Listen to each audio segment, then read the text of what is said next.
Budget 2026 की तारीख नजदीक आ रही है। निवेशकों और बाजार के दिग्गजों की नजरें अब एक खास मुद्दे पर टिकी हुई है, डेट म्यूचुअल फंड्स पर इंडेक्सेशन का फायदा।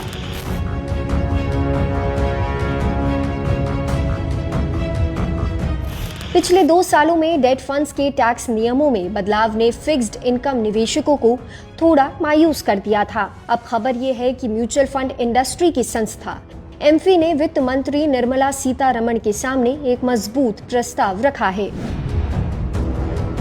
पिछले 2 बजटों ने डेट म्यूचुअल फंड्स में निवेश करने के तरीके को पूरी तरह बदल दिया। साल 2023 में सरकार ने अचानक इंडेक्सेशन का फायदा खत्म कर दिया और साल 2024 के बजट में नियम और भी कड़े कर दिए गए। इसका नतीजा ये हुआ कि अब डेट फंड से होने वाली कमाई पर निवेशक को अपने इनकम टैक्स स्लैब के हिसाब से टैक्स देना पड़ता है। ऐसे समझिए कि अगर कोई निवेशक 30% वाले टैक्स स्लैब में आता है तो उसे अपनी कमाई का बड़ा हिस्सा सरकार को देना होगा, चाहे निवेश कितने भी समय के लिए किया गया हो। टैक्स का बोझ बढ़ गया। इन बदलावों की वजह से पिछले 3 सालों में डेट फंड्स में आने वाले पैसे में भारी गिरावट देखी गई। जो लोग सुरक्षित निवेश करना चाहते थे, उन्होंने अब इन फंड से दूरी बनानी शुरू कर दी।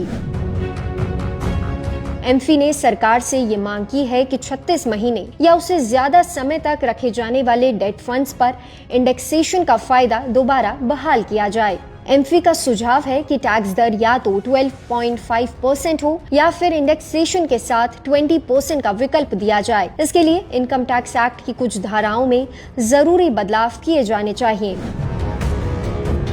इंडेक्सेशन का मतलब आसान भाषा में ये है कि आपके निवेश की कीमत को महंगाई के हिसाब से एडजस्ट कर दिया जाए ताकि टैक्स सही तरीके से लगे। महंगाई की वजह से समय के साथ रुपयों की कीमत कम हो जाती है। अगर आपने कोई निवेश पहले किया था और आज के समय आप उससे प्रॉफिट बुक कर रहे हैं, तो उस निवेश की पुरानी कीमत पर आज के हिसाब से टैक्स नहीं लगना चाहिए। इंडेक्सेशन इसीलिए काम आता है कि वो उस पुराने निवेश की कीमत को महंगाई के हिसाब से ऊपर ले आता है, जिसे इंडेक्स्ड कॉस्ट ऑफ एक्विजिशन कहते हैं। इससे दिखता है कि रियल प्रॉफिट कितना हुआ। इससे टैक्स कम लगता है क्योंकि टैक्स रियल प्रॉफिट पर लगता है, ना कि महंगाई से बढ़े हुए मुनाफे पर।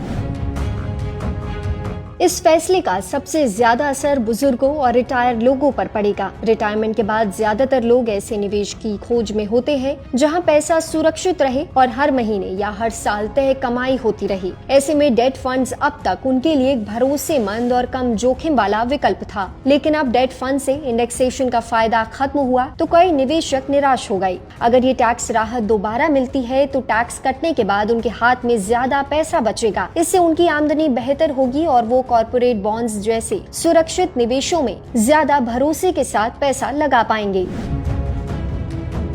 डेट फंड्स में निवेश सिर्फ निवेशकों के लिए लाभदायक नहीं है, बल्कि ये देश की अर्थव्यवस्था के लिए भी जरूरी है। जब लोग डेट फंड्स में पैसे लगाते हैं तो ये पैसा बड़ी कंपनियों और सरकारी परियोजनाओं में जाता है। इससे विकास कार्यों के लिए फंड जुटाना आसान हो जाता है। इंडेक्सेशन वापसी से लोग अपना पैसा लंबे समय के लिए निवेश करेंगे। इससे उन्हें फायदा होगा और देश के बॉन्ड मार्केट भी मजबूत होगा, क्योंकि ज्यादा लोग अपना पैसा सुरक्षित निवेश में लगाएंगे।